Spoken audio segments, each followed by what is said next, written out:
Hello दोस्तों, आप सभी को मेरा नमस्कार। मैं हूं देवेंद्र सिंह और आज हम स्टार्ट करने वाले हैं रैशनल नंबर की जो बेसिक प्रॉपर्टीज हैं, जो एडिशन में प्रॉपर्टीज ऐड होने वाली हैं उसको बताने वाला हूं। इससे पहले वाले वीडियो में मैंने रैशनल नंबर से रिलेटेड जितने भी कंसेप्ट होते हैं नंबर सिस्टम से लेकर रैशनल नंबर तक के डेफिनेशन, कंसेप्ट, एग्जांपल सभी कुछ बता दिया हूं और सिंपल जो रैशनल नंबर एडिशन करते हैं और सब्ट्रैक्ट कैसे करते हैं वो भी मैंने बता दिया हूं।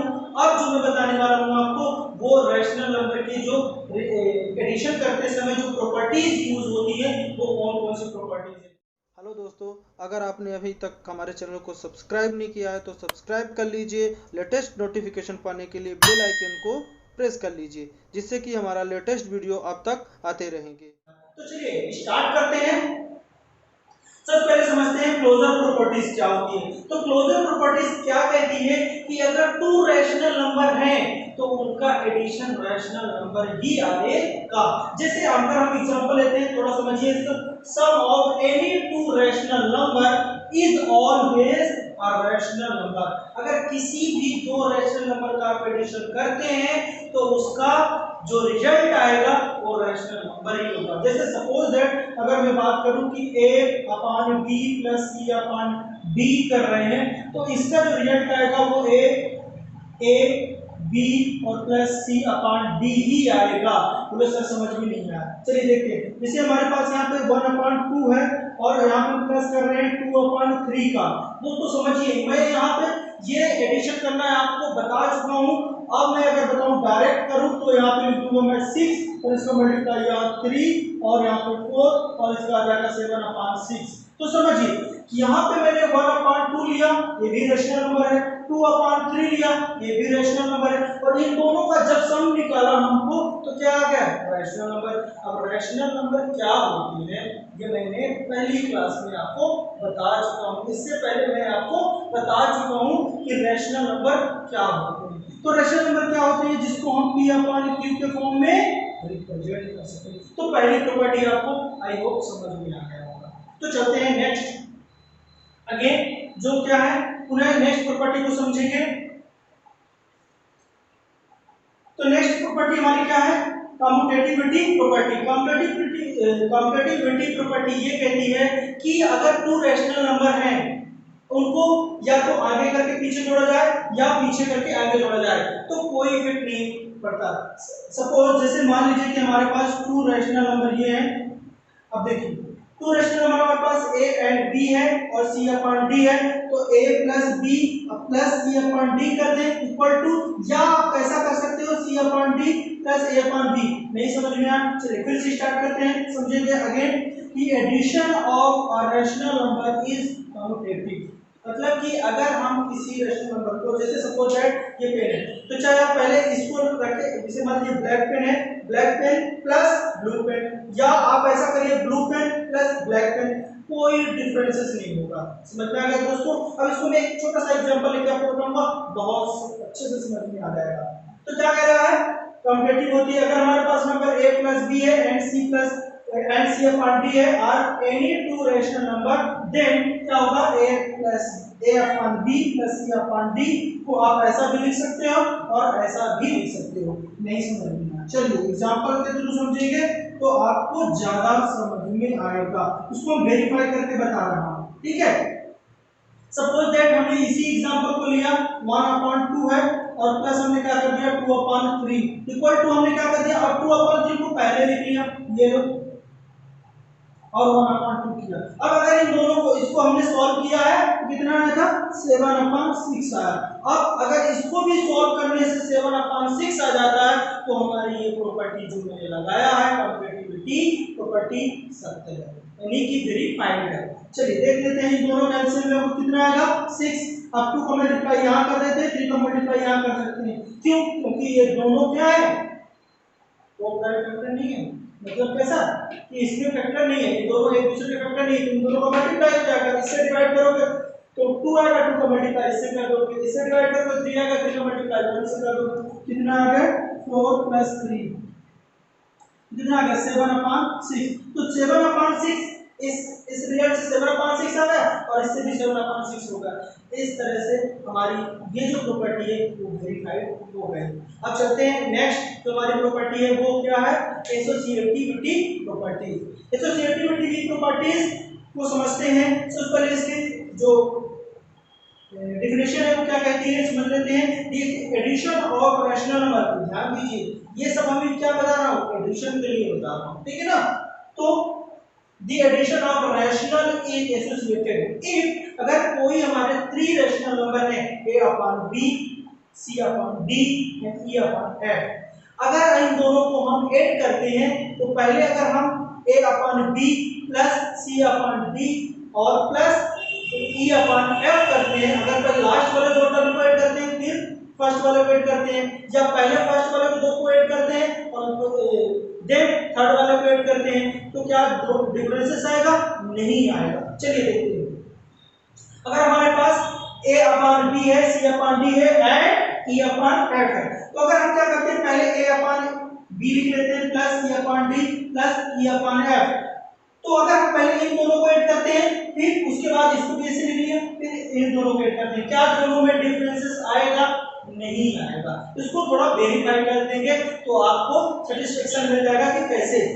फिर से समझ लीजिए एक बात कि अगर a/b तीनों को मैंने प्लस कर रहा हूं तो पहले ऐसे तो तीनों के एक साथ प्लस कर भी सकते हैं, लेकिन अगर हम प्रॉपर्टी के थ्रू बता रहे हैं तो हम क्या करें, पहले लास्ट दो ऐड करें फिर जो रिजल्ट आएगा फर्स्ट वाले में ऐड करें। और इसमें मैं क्या कह रहा हूं कि पहले फर्स्ट दोनों को ऐड करो और फिर लास्ट वाले को ऐड करो, क्या डिफरेंसेस आएगा, यस नो, वही चेक करते हैं।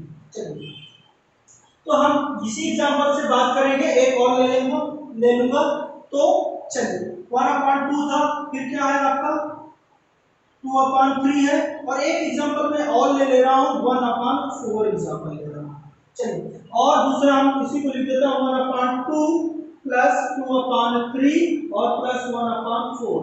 ध्यान दीजिए दोस्तों मैंने क्या बताया है कि पहले सॉल्व हम इन दोनों को करेंगे और इक्वल इधर इन दोनों को सॉल्व करेंगे, ठीक है।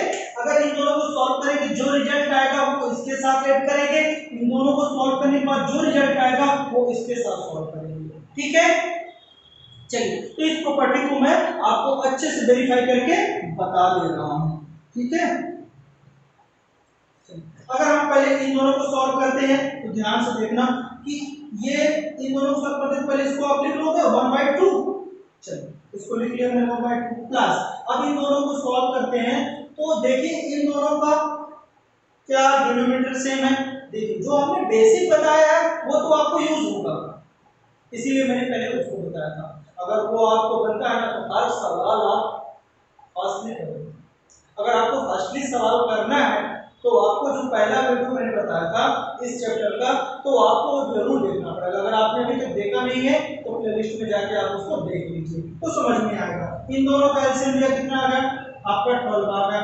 अब ये दोनों क्या है, कोई प्राइम फैक्टर नहीं है, दोनों सब कोई फैक्टर नहीं है, तो इसका मल्टीप्लाई इससे कर दीजिए, इसका मल्टीप्लाई इससे कर दीजिए। अगर ऐसा आता तो ठीक है, नहीं तो आप क्या करिए तो हमने 3 का डिवीजन करिए, जो वैल्यू आए उसको न्यूमरेटर में मल्टीप्लाई कर दीजिए। 3 से डिवाइड करोगे तो कितना आएगा 4 आएगा, 4 का मल्टीप्लाई 2 से करोगे 8 होगा प्लस।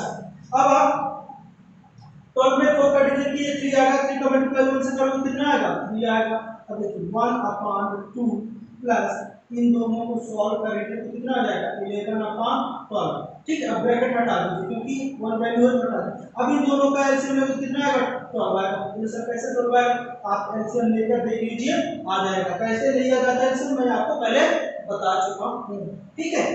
तो यहां पे कितना आ जाएगा 2 से डिवाइड करोगे 6 प्लस यहां पे आ जाएगा 11 और हो जाएगा आपका 17/12।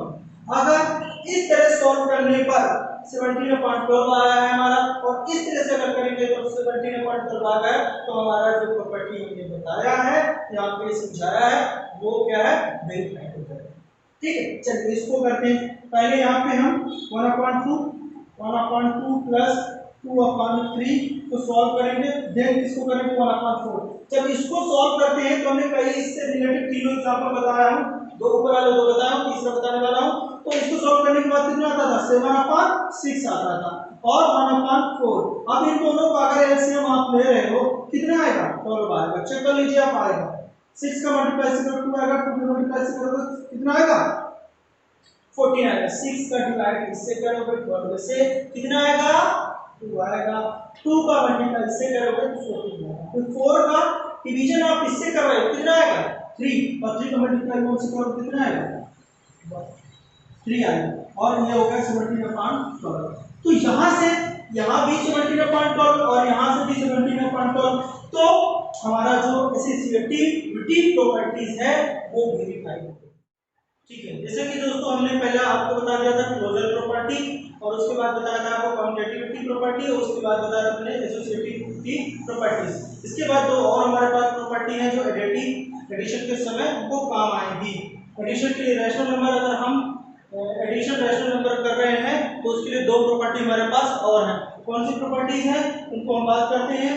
और existence of additive identity in the sense कि अगर हम किसी भी रैशनल नंबर को 0 के साथ ऐड करते हैं तो क्या आएगा इट्स रैशनल नंबर आएगा। इन द सेंस अगर हमारे पास rational number a and b है तो 0 के साथ ऐड करते हैं तो a एंड b ही आएगा। चलिए देखते हैं कैसे, थोड़ा समझ लेते हैं। The sum of any rational number and 0 is the rational number itself. अगर किसी रैशनल नंबर को 0 के साथ ऐड करते हैं तो वही रैशनल नंबर ही आएगा।